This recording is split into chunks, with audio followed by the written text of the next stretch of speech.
Please be seated.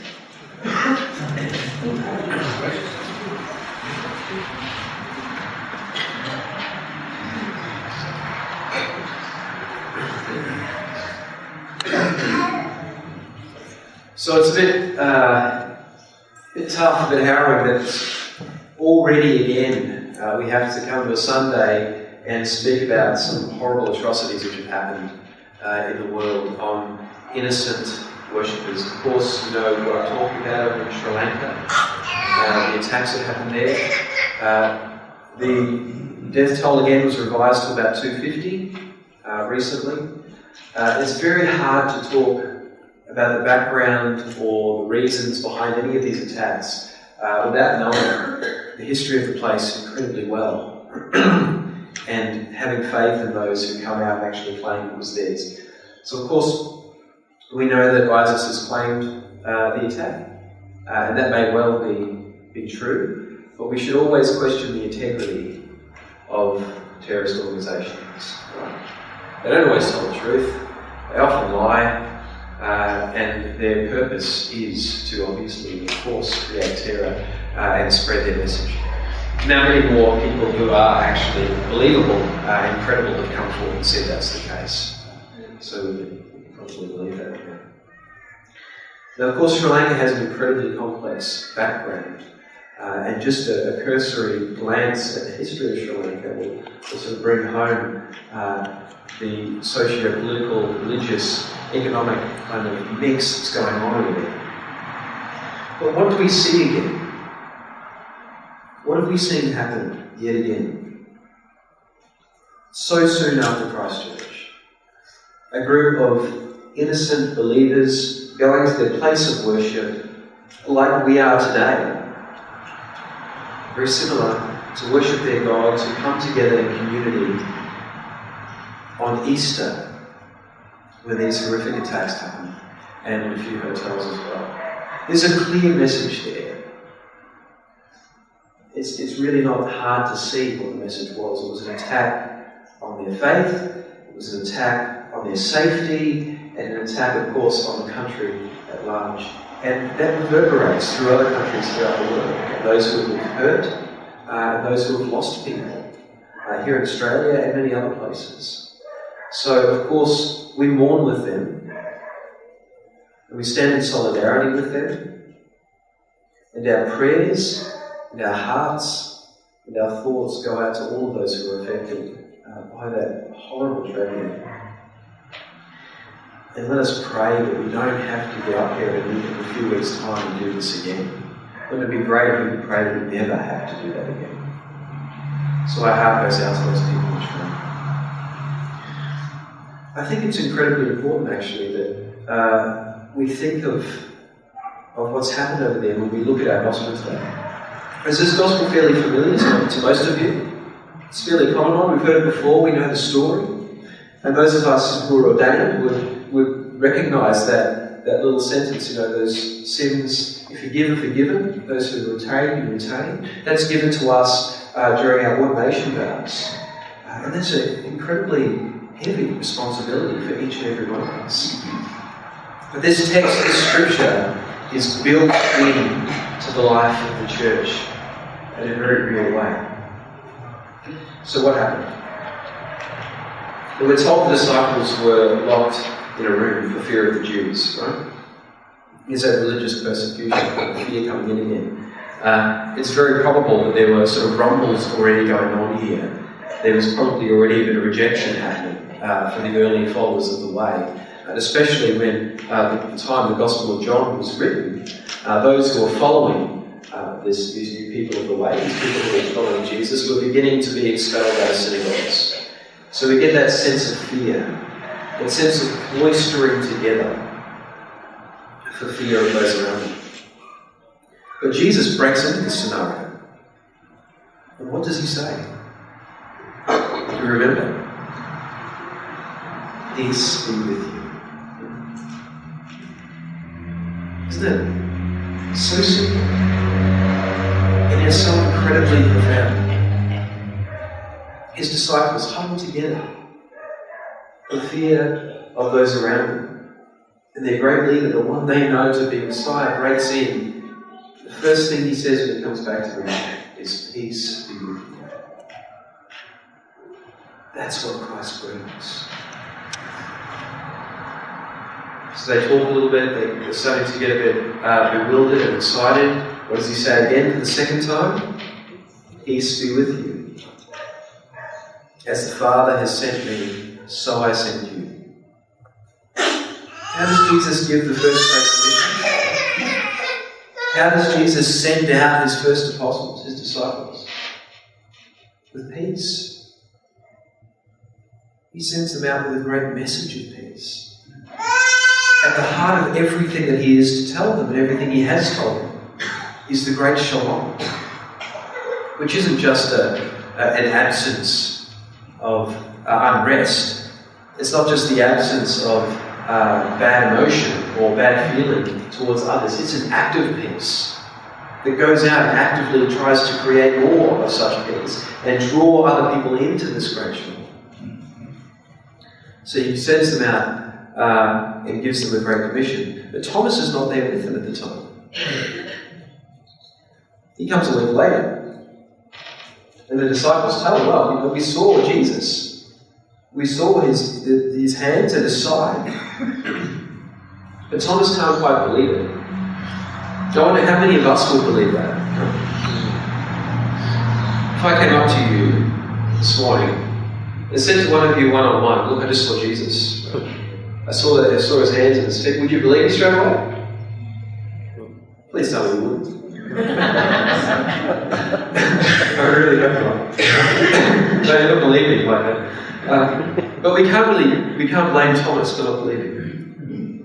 But again, a week later, he's in the room with them, possibly cloistered together again. We don't know if the door's locked this time. But Jesus bursts in again, and what does he say? "Peace be with you." Peace be with you. Great shalom. He doesn't berate Thomas, of course. He shows him his hands and his side. He offers him to place his hands there and see for himself. He said, "Do you believe because you have seen?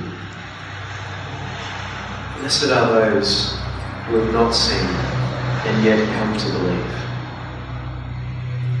So in one sense, this just gives us an incredible shot of Jesus' leadership once again. He leads with compassion, he leads with grace, and he leads with a great sense of the Spirit of what is to come. But it's not so much Thomas I want to focus on this morning, because I think we've focused on Thomas with this reading enough throughout the years. In fact, we've made a name for Thomas, haven't we? You know what he's known by? Doubting Thomas. Poor Thomas. He really has been given a tough break. We don't think of everything else he could have done with the disciples. We don't think of everything else he could have possibly done over his years. We just think of this one point. Poor old doubting Thomas. And we call other people that if they don't believe us when we tell them this in Jesus' name. But it's not that I want to focus on. It's something else within the Gospel this morning. In a world where there is such division, have you noticed over the last few years, it just seems to be more and more divisive rhetoric. There seems to be harder poles on every side of everything. You've noticed that? People seem to find it very hard to come into conversation with each other if they don't agree, and to be able to keep it civil, and then think, you know what, actually, I don't agree with this. We have polar opposite ideas here, but I'd actually like to learn a little bit more about what you're saying. And even beyond that, we can probably still be friends. How often have you seen that happen? It's not common, I would say. Have you heard of Oscar Romero? Yes. Saint Oscar Romero. He was appointed bishop in 1977, Archbishop of San Salvador. And the funny thing about Saint Oscar Romero is when he was appointed Archbishop, many of the bishops in his regions were scared because they thought he was far too conservative.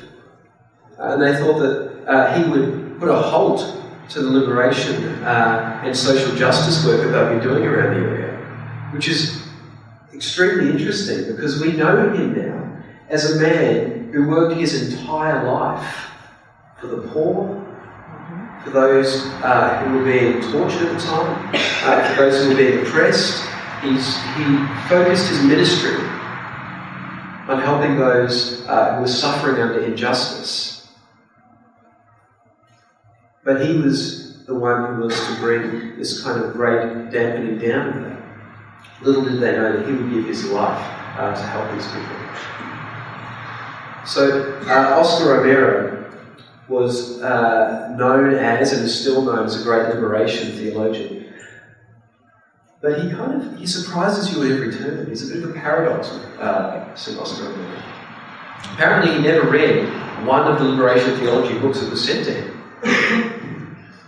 In fact, he didn't claim to be a liberation theologian.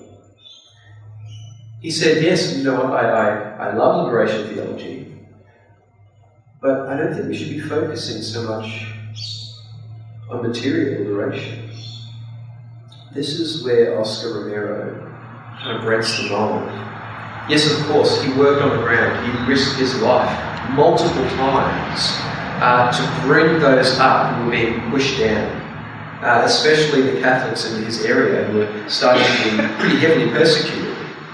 He helped poor people get the education, the food that they needed. He was a great champion of the faith, but he understood liberation to transcend any of our politics. He taught very strongly that true liberation starts within each and every believer. I think this is where we need to start today. This is a gift that can be given to us from people like St. Oscar Romero. It's within us that we need to start this liberation. Because if we go out there championing our causes, if we go out there fighting for social justice, but we do it the same old way we've done it year after year after year, we just end up creating more division. There's always the risk that we can lose ourselves and start putting our cause before people. Start putting our cause before the very faith and the reason why we are there in the first place. In everything we do, we should constantly be asking ourselves, why have I chosen to do this? What is my purpose behind it? And is it truly to bring the peace that Christ has proclaimed and bring life to those around you?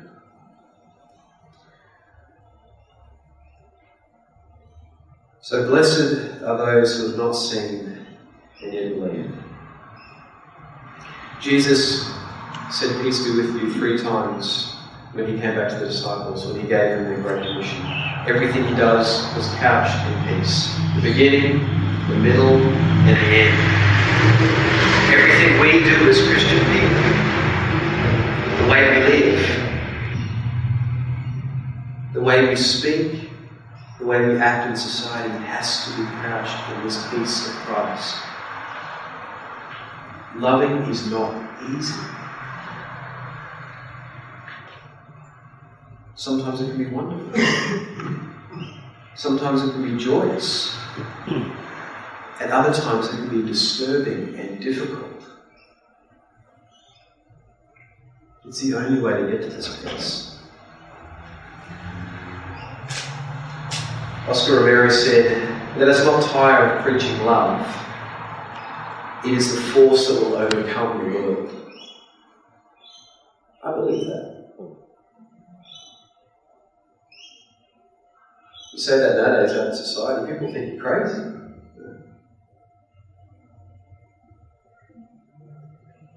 Let us not tire of preaching love. It is the force that will overcome the world. Have we seen love overcome the world yet?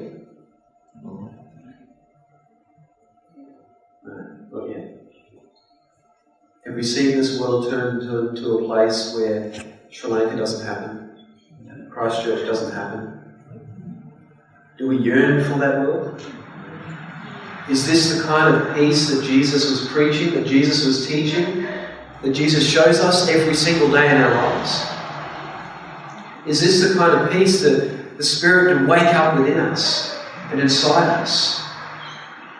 Is that the kind of peace that Oscar Romero was telling us when he said liberation first has to happen from within? We may not see it. We may not see that love has yet overcome the world. But just as Jesus said to Thomas, blessed are those who have not yet seen, but yet have come to believe. It is possible. It will happen. And it's up to us to show the world that it will do so. In the name of God, the Creator, Redeemer, and Sustainer,